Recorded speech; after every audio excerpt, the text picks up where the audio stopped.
ओम शांति। ओम शांति। आज की तारीख है 17 जनवरी 2026। साकार महावाक्य। बाबा कहते, मीठे बच्चे, जब ये भारत स्वर्ग था तब तुम घोर सोजरे में थे। अभी अंधियारा है, फिर सोजरे में चलो।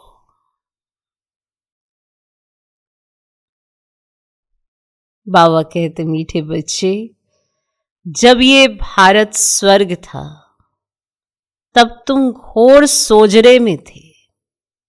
अभी अंधियारा है, फिर सोजरे में चलो। आज का प्रश्न, बाप अपने बच्चों को कौन सी एक कहानी सुनाने आए हैं? बाप अपने बच्चों को कौन सी एक कहानी सुनाने आए हैं? उत्तर, बाबा कहते, मीठे बच्चे, मैं तुम्हें 84 जन्मों की कहानी सुनाता हूं। बाबा कहते, मीठे बच्चे, मैं तुम्हें 84 जन्मों की कहानी सुनाता हूं। तुम जब पहले पहले जन्म में थे तो एक ही दैवी धर्म था। तुम जब पहले पहले जन्म में थे तो एक ही दैवी धर्म था। फिर तुमने ही 2 युग के बाद बड़े बड़े मंदिर बनाए हैं। फिर तुमने ही 2 युग के बाद बड़े बड़े मंदिर बनाए हैं,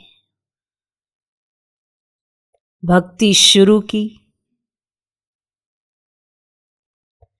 अभी तुम्हारा ये अंत के भी अंत का समय है।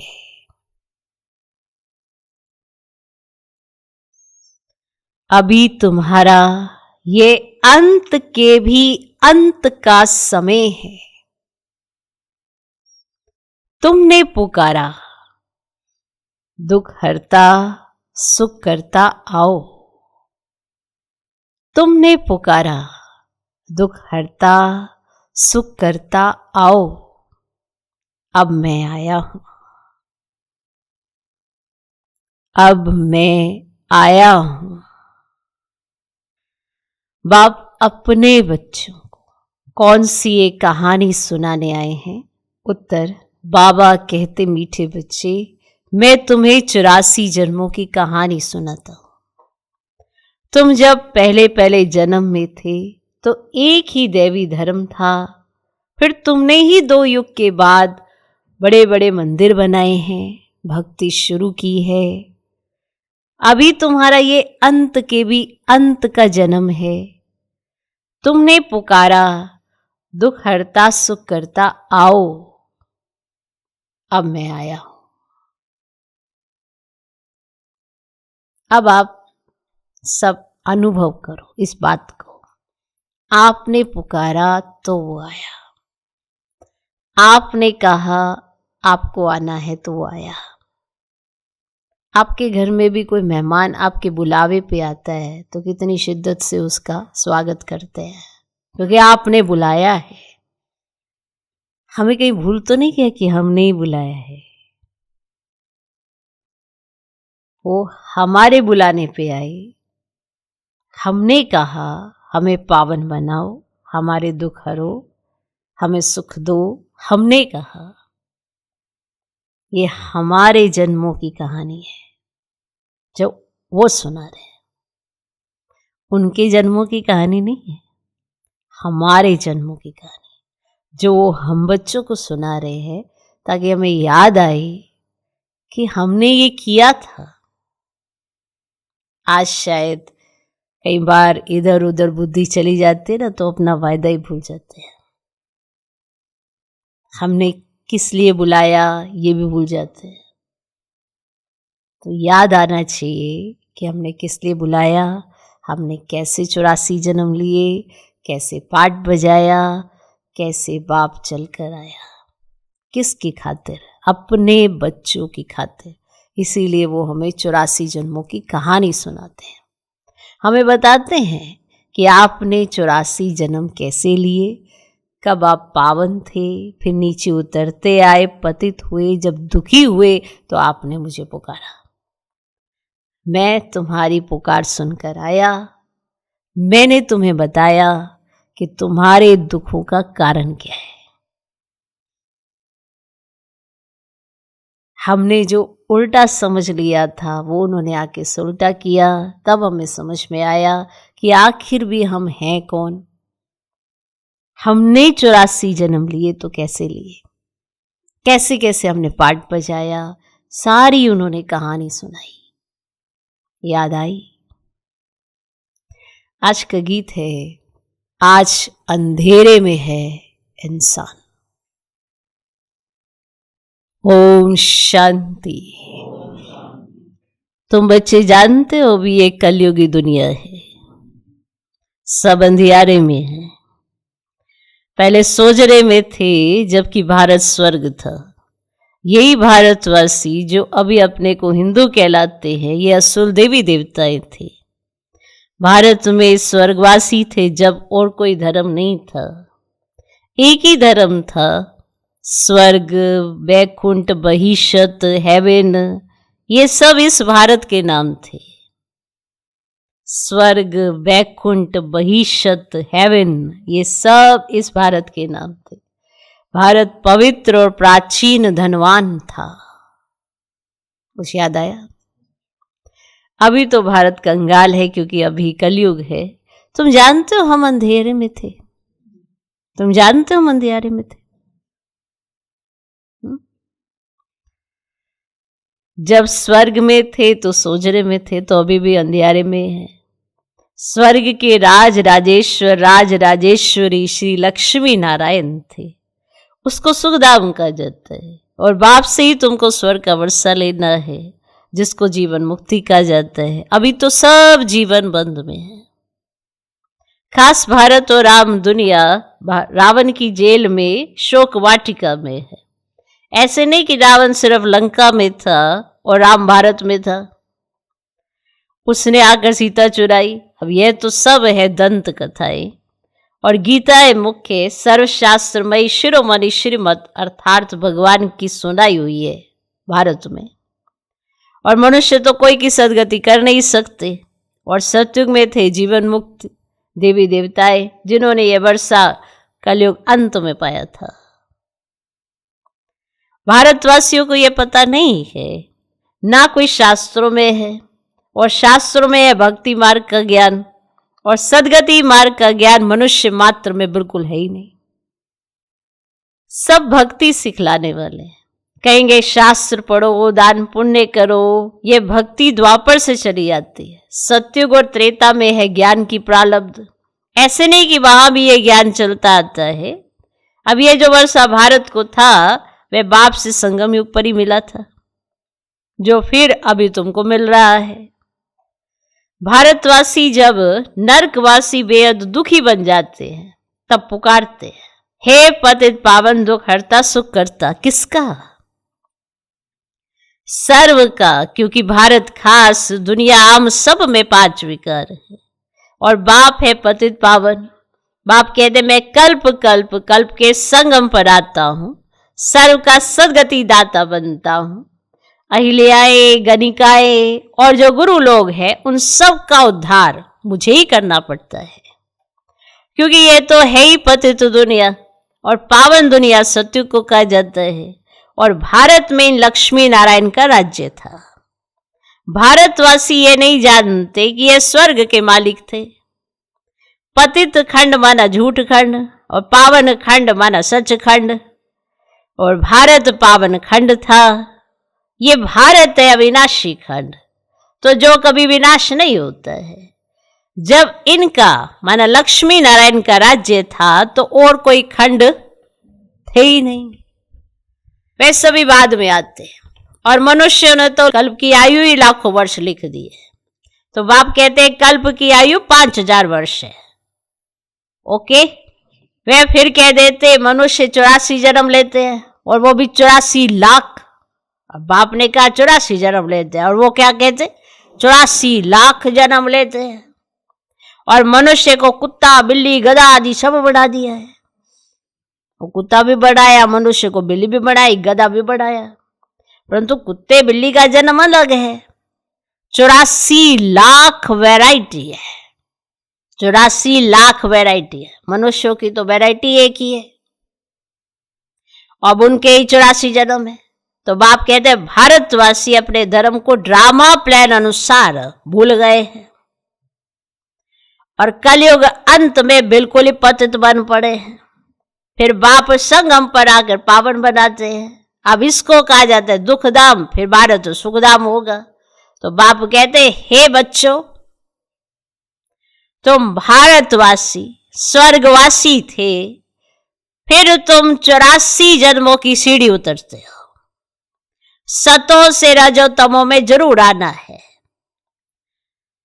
तुम देवताओं जैसा धनवान, ever happy, ever healthy, wealthy कोई नहीं होता।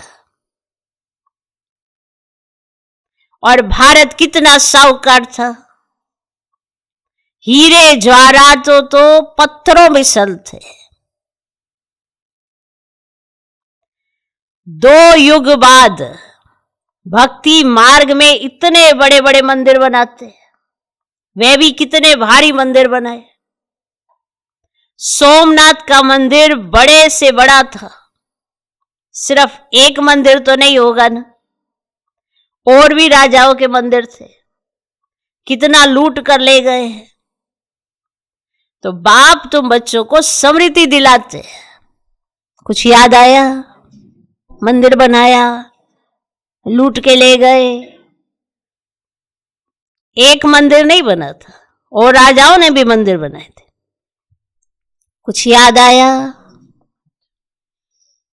तुमको कितना साहूकार बनाया था। तुम सर्वगुण संपन्न 16 कला संपूर्ण थे, यथा महाराजा महारानी, सब 16 कला संपूर्ण।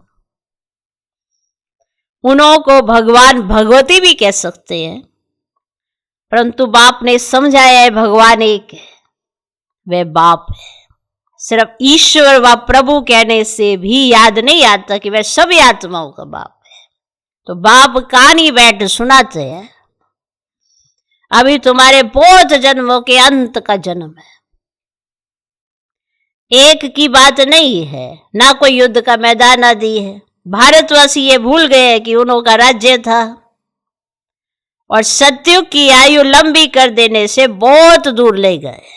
तो बाप आकर समझाते हैं मनुष्य को भगवान नहीं कह सकते, मनुष्य किसी की सदगति नहीं कर सकते। और कहावत है सर्व का सदगति दाता, पतितों का पावन करता वह एक है। एक ही सच्चा बाबा है जो सचखंड की स्थापना करने वाला है। पूजा भी करते हैं, परंतु भक्ति मार्ग में तुम जिसकी पूजा करते आए हो, एक की भी बायोग्राफी नहीं जानते। इसलिए बाप समझाते हैं, तुम शिव जयंती तो बनाते हो ना, तो बाप है नहीं दुनिया का रचयिता, हेवनली गॉड फादर, तो बेहद सुख देने वाला। और सत्युग में बहुत सुख था, वह कैसे और किसने स्थापन किया, तो ये बाप बैठ समझाते हैं। और नरकवासी को आकर स्वर्गवासी बनाना, या भ्रष्टाचारी को श्रेष्ठाचारी देवता बनाना, अब यह तो बाप का ही काम है। तो बाप कहते मैं तुम बच्चों को पावन बनाता हूं, और तुम स्वर्ग के मालिक बनते हो।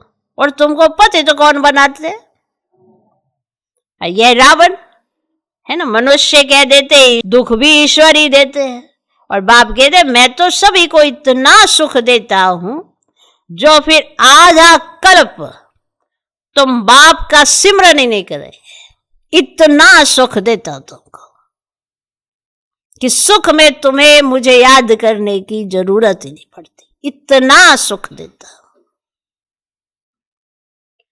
फिर जब रावण राज्य होता है तो सबकी पूजा करने लग पड़ते हैं। ये है तुम्हारा बहुत जन्मों के अंत का जन्म।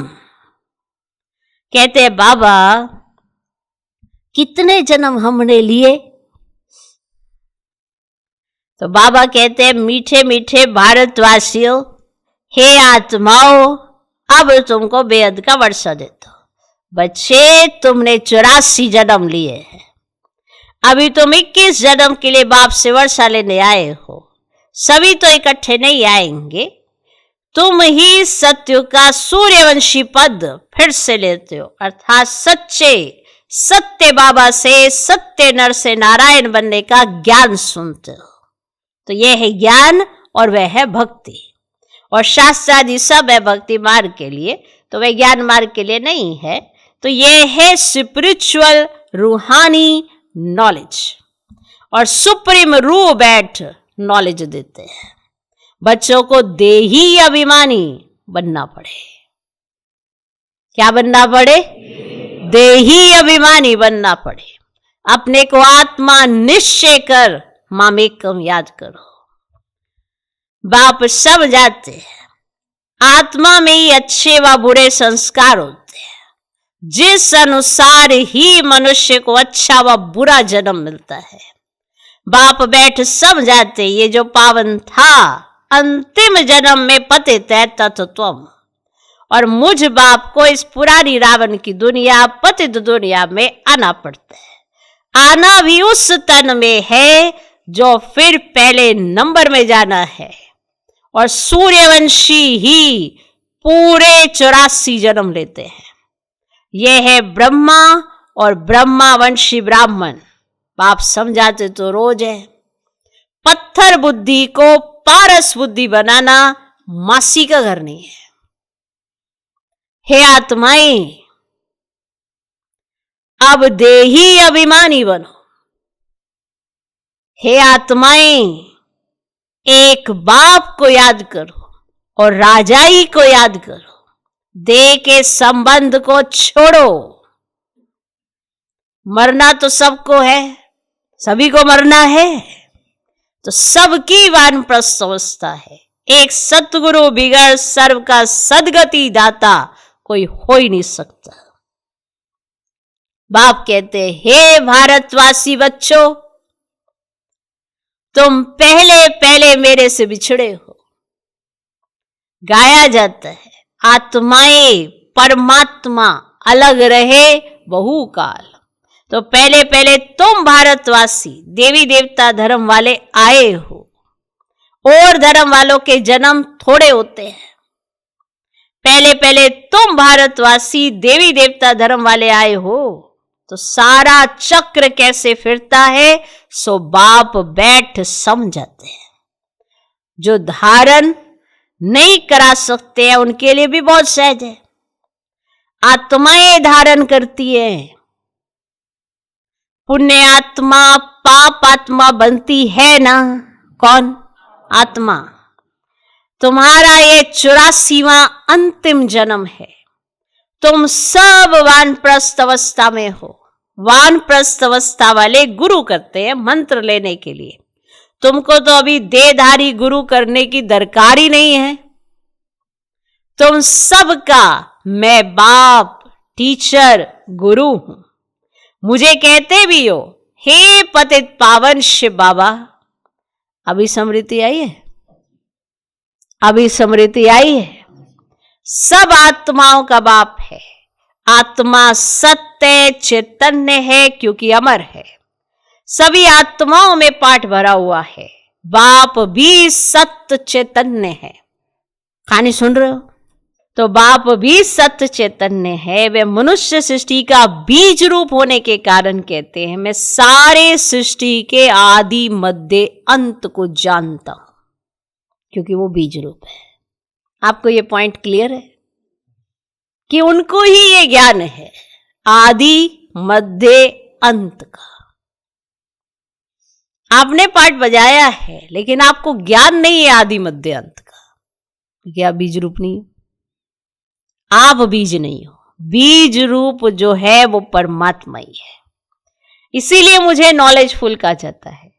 तुमको भी सारी नॉलेज है माना, पर वो आई कहां से? जब आपने दी। तुमको भी सारी नॉलेज है, बीज से झाड़ कैसे निकलता है, झाड़ बढ़ने में टाइम लगता है ना। बाप कहते हैं मैं बीज रोप हूं, अंत में सारा झाड़ जड़जड़ी भूत अवस्था को पा लेता है। अभी देखो, देवी देवता धर्म का फाउंडेशन है ही नहीं, है ही नहीं, प्राय गुम है। जब देवता धर्म गुम हो जाता है तब बाप को आना पड़ता है। एक धर्म की स्थापना कर बाकी सब का विनाश करा देते। प्रजापिता ब्रह्मा द्वारा बाप स्थापना करा रहे हैं आदि सनातन देवी देवता धर्म की। ये भी सारा ड्रामा बना हुआ है, इनकी एंड होती नहीं है। बाप आते हैं अंत में, जबकि सृष्टि के आदि बद्ध अंत का नॉलेज सुनाना है तो जरूर संगम पर आएंगे। तुम्हारा एक बाप है, आत्माएं सभी ब्रदर्स हैं, मूल वतन में रहने वाली, तो उस एक बाप को सब याद करते हैं। दुख में सिमरन सब करे, सुख में करे ना कोई। तो रावण राज्य में दुख है ना, यहां सिमरन करते हैं तो बाप सबका सदगति दाता एक है, उनकी ही महिमा है। बाप नहीं आए तो भारत को स्वर्ग कौन बनावे? बताओ, अगर बाबा ना आए तो कौन बताए श्रेष्ठ कर्म कैसे करने? तो भारत को स्वर्ग कौन बनावे? इस्लामी आदि जो भी हैं सब इस समय तमो प्रधान है। सबको पुनर्जन्म जरूर लेना है। अभी पुनर्जन्म मिलता है नरक में, ऐसे नहीं कि स्वर्ग में चले जाते हैं। जैसे हिंदू लोग कहते हैं ना, स्वर्गवासी हुआ तो जरूर नरक में था, अभी स्वर्ग में गया। तुम्हारे मुख में गुलाब। स्वर्गवासी हुआ फिर नरक के आसुरी वैभव तुम उनको क्यों खिलाते हो? वो तो स्वर्गवासी हुआ, वो तो बहुत अच्छे पकवान खा रहे हो, तुम नरक के वैभव क्यों खिलाते हो? बंगाल में मछलियां आदि भी खिलाते हैं। अरे उनको इन सब खाने की दरकारी क्या है कि वो मछली खाएंगे? बंगाल में मछली भी खिलाते थे। कहते फलाना पार निर्वाण गया। बाप कहते ये सब है गपोड़े, वापिस कोई भी जा ही नहीं सकते, जबकि पहले नंबर वाले को ही 84 जन्म लेने पड़ते हैं। बाप समझाते हैं इसमें कोई तकलीफ नहीं है। भक्ति मार्ग में कितनी तकलीफ है, राम राम जपते रोमांच खड़े हो जाते, वैसा है भक्ति मार्ग। ये सूर्य चांद भी तुम जानते हो कि रोशनी करने वाले हैं, ये कोई देवताएं थोड़े ही हैं। वास्तव में ज्ञान सूर्य, ज्ञान चंद्रमा और ज्ञान सितारे उन्हों की महिमा है। वह फिर कह देते सूर्य देवताए नमः, उनको देवता समझ पानी देते हैं। तो बाप समझाते ये सब है भक्ति मार्ग, जो फिर भी होगा। पहले होती है अव्यभिचारी भक्ति, एक शिव बाबा की, फिर देवताओं की, और फिर उतरते उतरते अभी तो देखो टिवाटे पर, माना जहां 3 रास्ते मिलते हैं ना, वहां भी मिट्टी का दीवा जगाए, तेल आदि डाल उनकी भी पूजा करते हैं। ये 3 रास्ते जा रहे हैं। तत्वों की भी पूजा करते हैं, मनुष्यों की भी चित्र बनाए पूजते हैं। अब इनसे प्राप्ति तो कुछ भी नहीं होती। इन बातों को तुम बच्चे ही समझते हो, अब तुम्हें समझ में आ गया? आ गया? अच्छा, मीठे मीठे सिकिलधे बच्चों प्रति माता पिता बाप दादा का याद प्यार और गुड मॉर्निंग। रूहानी बाप की रूहानी बच्चों को नमस्ते। हम रूहानी बच्चों की भी रूहानी बाप को नमस्ते नमस्ते नमस्ते। Good morning good morning good morning. धारणा के लिए मुख्य सार, पहला पॉइंट, आत्मा से बुरे संस्कारों को निकालने के लिए देही अभिमानी रहने का अभ्यास करना है। आत्मा से बुरे संस्कारों को निकालने के लिए देही अभिमानी रहने का अभ्यास करना है, क्योंकि हर आत्मा में कोई ना कोई बुरा संस्कार होता है, लेकिन हमें निकालना है। तो उसके लिए देही अभिमानी रहने का अभ्यास करना है। ये अंतिम 84वां जन्म है।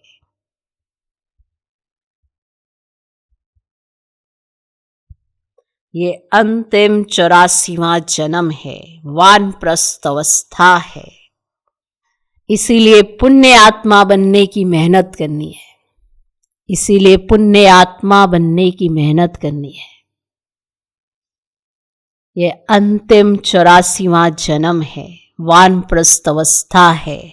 इसीलिए पुण्य आत्मा बनने की मेहनत करनी है। दूसरा पॉइंट, देह के सब संबंधों को छोड़, देह के सब संबंधों को छोड़ एक बाप को और राजाई को याद करना है। देह के सब संबंधों को छोड़ एक बाप को और राजाई को याद करना है। बीज और झाड़ का ज्ञान सिमरन कर सदा हर्षित रहना है। बीज और झाड़ का ज्ञान सिमरन कर सदा हर्षित रहना है। आज का वरदान, उपराम और एवर रेडी बन, बुद्धि द्वारा अशरीरीपन का अभ्यास करने वाले सर्व कलाओं में संपन्न भव। उपराम और एवर रेडी बन, बुद्धि द्वारा अशरीरीपन का अभ्यास करने वाले सर्व कलाओं में संपन्न भव। जैसे सर्कस में कला दिखाने वाले कलाबाज का हर कर्म कला बन जाता है। कलाबाज का हर कर्म कला बन जाता है। वे कलाबाज शरीर के कोई भी अंग को जैसे चाहे, जहां चाहे, जितना समय चाहे मोल्ड कर सकते हैं। यही कला है। आप बच्चे बुद्धि को जब चाहो, जितना समय, जहां स्थित करना चाहो वहां स्थित कर लो। यही सबसे बड़ी कला है। आप बुद्धि के साथ करो, वो सर्कस वाले शरीर के साथ करते हैं।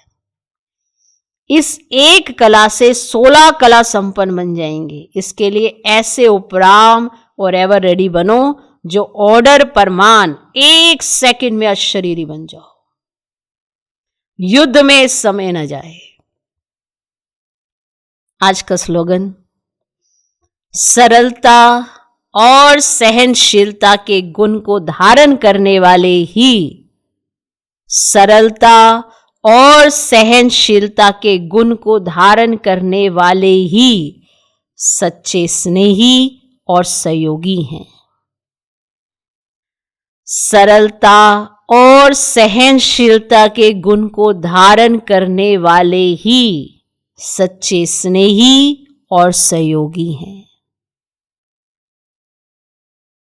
जिनके अंदर सरलता है, सहनशीलता है, जिनके अंदर ये गुण हैं। हम दूसरों में तो देखते हैं उसमें ये गुण नहीं है, उसमें ये गुण नहीं है। क्या मेरे में सरलता और सहनशीलता है? तो मैं सबका सच्चा स्नेही भी बन सकता हूं और सहयोगी भी बन सकता हूं। सच्चा, टेम्परेरी नहीं, अव्यक्तिशाली। इस अव्यक्ति मास में बंधन मुक्त रह जीवन मुक्त स्थिति का अनुभव करो। जो परमात्म ज्ञानी बच्चे हैं उन्हें ज्ञान का फल मुक्ति और जीवन मुक्ति का वर्षा संगम पर ही प्राप्त होता है। ज्ञान अर्थात समझ। समझदार हर कर्म करते हुए सदा स्वयं को बंधन मुक्त, सर्व आकर्षणों से मुक्त बनाने की समझ रखता है। ज्ञान अर्थात समझ। ज्ञान का मतलब क्या होता है? आप सोचते हो कि आपने आत्मा का परिचय दिया, परमात्मा का परिचय दिया, यही ज्ञान है। ज्ञान ओवरऑल हर कर्म का ज्ञान, जो भी आप कर्म करते हो उसका संपूर्ण ज्ञान। समझ मतलब, तो समझदार जो होगा वो हर कर्म करते हुए सदा स्वयं को बंधन मुक्त, सर्व आकर्षणों से मुक्त बनाने की समझ रखता है। उसे कहते हैं ज्ञानी। उनके हर संकल्प, बोल, कर्म, संबंध और संपर्क में मुक्ति, जीवन मुक्ति की स्टेज रहती है, जिसको न्यारा और प्यारा कहते हैं। ओम शांति।